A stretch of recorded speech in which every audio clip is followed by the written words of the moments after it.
Sigur Óli Kristjánsson, Móli 1-1 í jafntefli gegn Aftureldingu.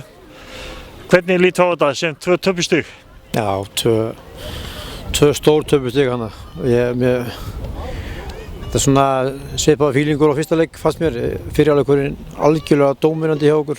2 sláarskot en bara 1 mark í fórystu og með að við tökum ekki annað markið þá það var alltaf allir með í hnakkanum að fá 1 mark á okkur og það gerist vítið þarna strax upp að síðara hálfleik.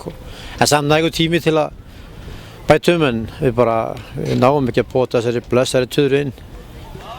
Nú var liðið, við getum sagt að eða Þór K. að stjórna í leiknum nánast alla leikinn en það var eins og gengi, það vantaði að reka endanútinn á þetta á sóknirnar. Já, það bara, ég sem gamall smiður, ég veit það náttúrulega, það var alltaf að taka þetta loka á helvítis högg á naglan svo að spýta sér föst. En við þetta búið að vera, ekki bara þessi leikur, það eru fleiri leikir sem okkur vantar bara að klára leikir sem við klárum í fyrra, það vantar í ár.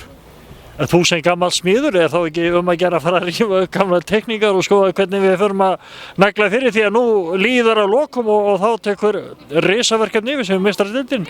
Þannig að þá verður að loka öllum glufum. Jú, en við það er bara stærlefnir í liðinu og við þjálfarar, við getum gert betur, það er ekki spurning og við höfum 2 leiki eftir í deildinni og síðan þetta flotta verkefni hérna í Champions League og við verðum bara, að halda áfram, æfa og reyna. En við mögum samt ekki taka að Afturelding þær börðust vel í dag. Já, Afturelding skipulagt flott lið, það er ekki spurning, það vinna alveg eins og anskotin allan leikinn og það er alveg frábært að tekur hennar blessaða hatt ofan fyrir þeim en við erum miklu betri í fótbolta og það er svekkjandi að við gerum jafntefli á heimavelli. En allavega, eitt er betur en ekki neitt og svo heldur baráttan á næstu 2 leiki og ég segi bara gangið vel. Gerir það bróðsökjum tárin.